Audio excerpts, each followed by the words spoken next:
Basi imempendeza Mungu injili ya Yesu Kristo. Ni mapenzi ya Mungu injili ya Yesu Kristo abiria mahali hapa. Asante Mungu wa Abrahamu, wa Isaka na Yakobo. Juu yako hakuna mwingine isipokuwa wewe Bwana.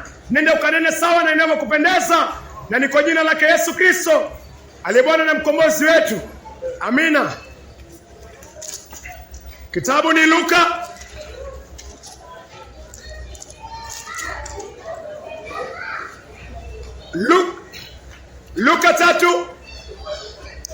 Luka 3 mstari wake ni wa 3. Akaenda katika nchi yote kando kando ya mto Yordani akihubiri ubatizo. Yohana akihubiri ubatizo wa toba. Yohana akihubiri ubatizo wa toba kwa ajili ya msamaha wa dhambi. Ni maneno mawili ambayo ni muhimu wewe na mimi kuelewa. Ubatizo wa toba kwa ajili ya ondoleo la dhambi. Maneno mawili ambayo ni muhimu sana. Maneno mawili ambayo ni muhimu sana kwako na kwangu. Ubatizo wa toba na msamaha wa dhambi. Tarejelea tena tafadhali. Luka 3 mstari wake ni wa 3.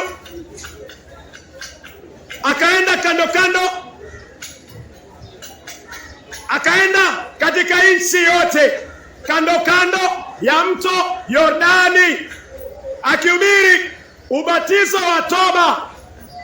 Ubatizo wa toba kwa ajili ya msamaha, kwa ajili ya msamaha wa dhambi. Ni nini linakuja kwanza? Neno toba linakuja kwanza. Neno la pili ni msamaha wa dhambi. Haya maneno mawili watu wengi wamekuwa wakiyachanganya. Nani huyu? Mungu anasema ni toba, alafu msamaha wa dhambi. Toba ni nini? Ezekieli 18 mstari wa 30 inaeleza toba. Ezekieli 18:30 inaeleza toba.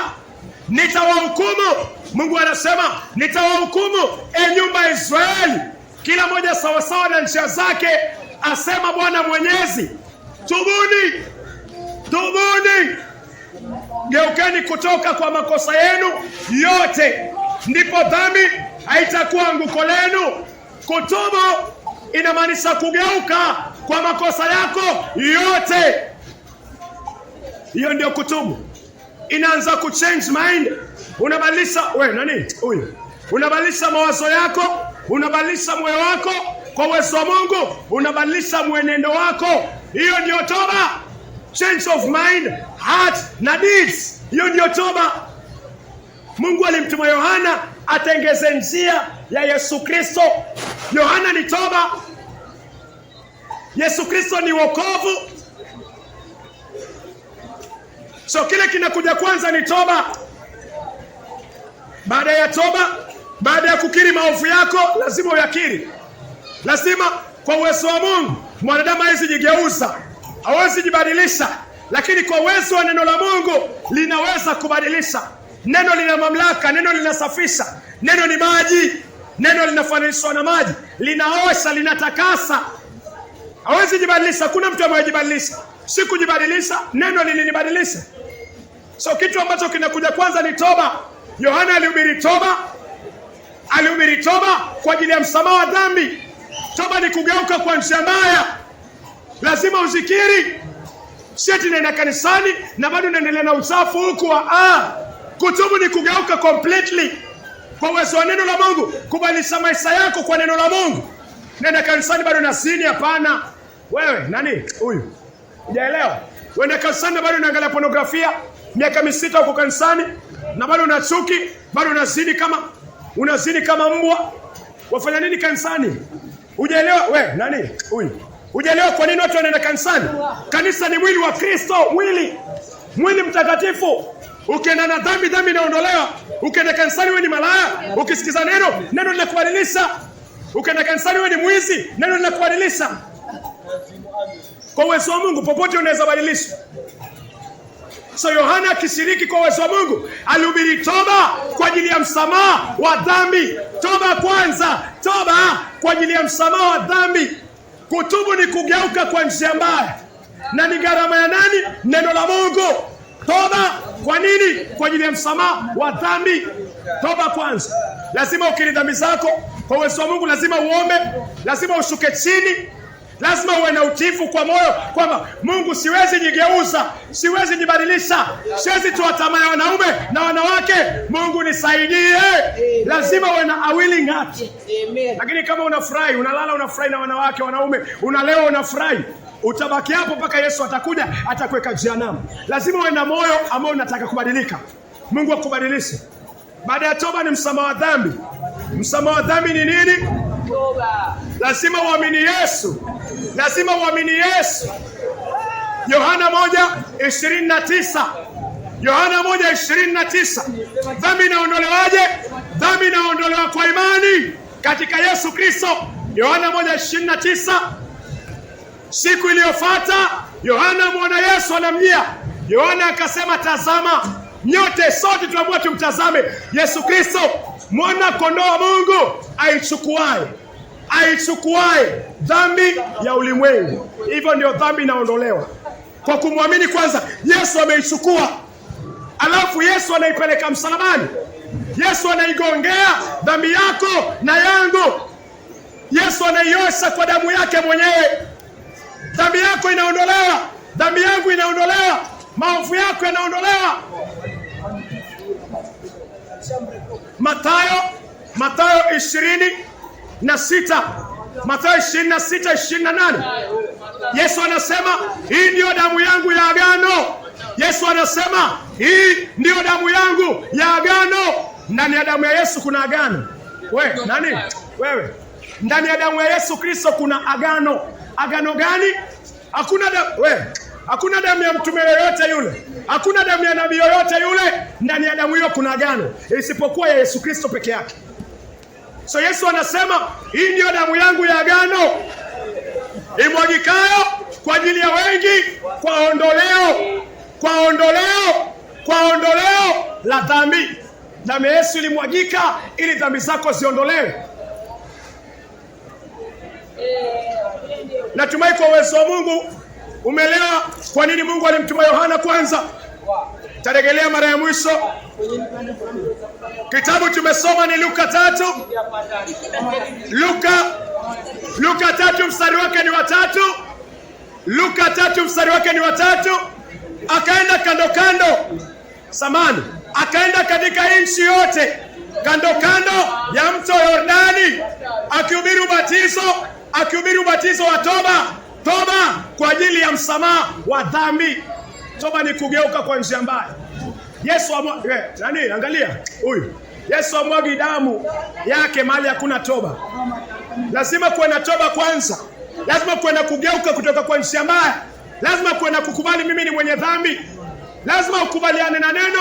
Watu wengi wanapenda kusema mimi nimemwamini Yesu Kristo, lakini usherati uko kwa moyo.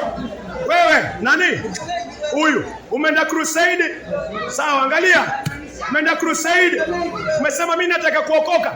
Nyumbani uko na mume wa wenyewe, alafu unasema nimeokoka, na unarudi unaendelea kuzini na huyo mume. Toba iko wapi? Lazima kwa uwezo wa Mungu. Umeenda kwa crusade, uko na mwanamume ambao si wako, umeenda pale, umesikiza Injili, umehukumika. Lazima ubadilike, uamini kweli kwa uwezo wa Mungu, alafu uende ukaachane naye. Waenda fanya nini kanisani kama bado umebeba mizigo? Kanisani unaambiwa njoo na ugonjwa wako wa dhambi, alafu kwa uwezo wa Mungu anakupa toba na anakupa msamaha wa dhambi, unakuwa huru. Miaka 3 kanisani bado unalewa, uko na shida, haujajua kwa nini uko kanisani. Miaka 2 uko kanisani bado unazini, haujajua kwa nini uko kanisani. Haujawahi kutana na toba. Toba ni kugeuka kutoka kwa njia mbaya, na ni nguvu ya Mungu. Mungu hataki imetosha kwenda kanisani na ubadiliki, imetosha. Huwezi mdanganya Mungu. Mwisho siku kwenda utahukumiwa. Yesu anasema wenye mizigo mizito waende kwake, atawapumzisha. Yesu yuko na pumziko. Nini kinakusumbua? Yesu anasema yuko na tiba ya hiyo. Ukiingia kanisani kweli wapata tiba na wabadilika. Zakayo alipokutana na Yesu alibadilika.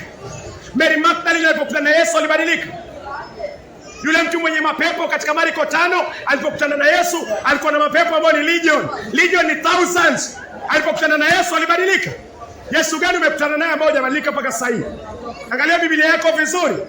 Yesu ako na nguvu na ako na mamlaka. Mtu yoyote akikutana na Yesu kweli lazima atabadilika. Atake asitake, apende asipende. Maana yake Yesu yuko na nguvu. Mwanamke alikuwa anatoka damu miaka 12.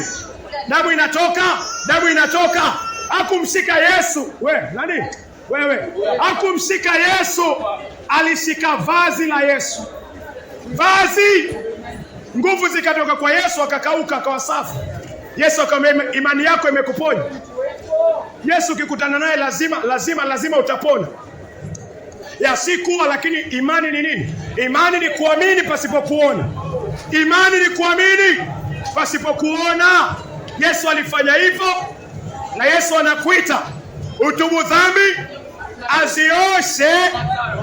azioshe, ufanywe kiumbe kipya. Usipoteze muda wako duniani. Duniani ni mali Mungu amekuweka ufanye marekebisho. Adam aliasi kwa bustani ya Edeni, tukawa wenye dhambi, tukazaliwa na dhambi, tukajipata tuko hapa. Mungu akamleta Yesu Kristo ambaye ni Adamu wa pili. Wakorintho wa kwanza 15 mstari wa 45 mpaka 47. Mungu anaongea kuhusiana na Adamu wa kwanza ambaye ni Adam aliasi kwa bustani ya Edeni, akala mti. Adam akala mti wa ujuzi wa mema na mabaya. Mungu akaleta Adamu wa pili ambaye ni Yesu Kristo, akaenda kwa mti ambao ni msalaba. Dhambi yako na yangu ikahukumiwa. Tubu dhambi, nenda huru, ishi maisha matakatifu. Ishi maisha matakatifu. Hawezi ishi maisha matakatifu nje ya Yesu Kristo. Mpaka Yesu azaliwe ndani yako. Mungu wa Abrahamu, Isaka na Yakobo, asante kwa neno lako, na ni kwa jina la Yesu Kristo tumeomba tukiamini. Amina. Mungu anataka ugeuke kwa njia mbaya. Mungu akubariki. Mungu anataka ugeuke kwa njia mbaya.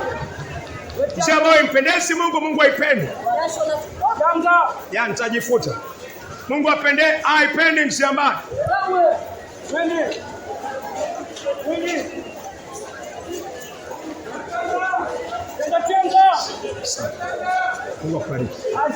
Mungu anataka ugeuke kwa njia mbaya. Mungu haipendi njia mbaya. Mungu ni mtakatifu, ndani yake hakuna giza. Mungu alimtoa Yesu Kristo ili giza yetu iondolewe, ili mwanadamu atubu, aunganike na Mungu kwa haki na utakatifu. Yesu alienda msalabani kwa ajili yako na yangu. Dhambi yako ndio ilimpeleka Yesu msalabani. Dhambi yangu ndio ilimpeleka Yesu msalabani. Yesu akapigwa misumari ili wewe usipigwe misumari.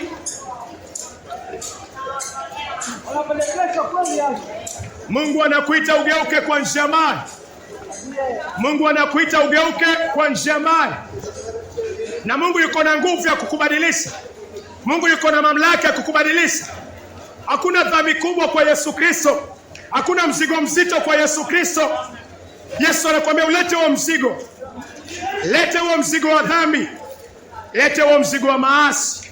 Yesu anakuambia umpatie mzigo wa tamaa mbaya, mzigo wa tamaa ya fegi, tamaa ya bangi. Yesu anakuambia nipatie tamaa ya mgokaa. Yesu anakuambia umpatie. Yesu atakupumzisha. Yesu atakuwezesha uishi maisha masafi ndani yake.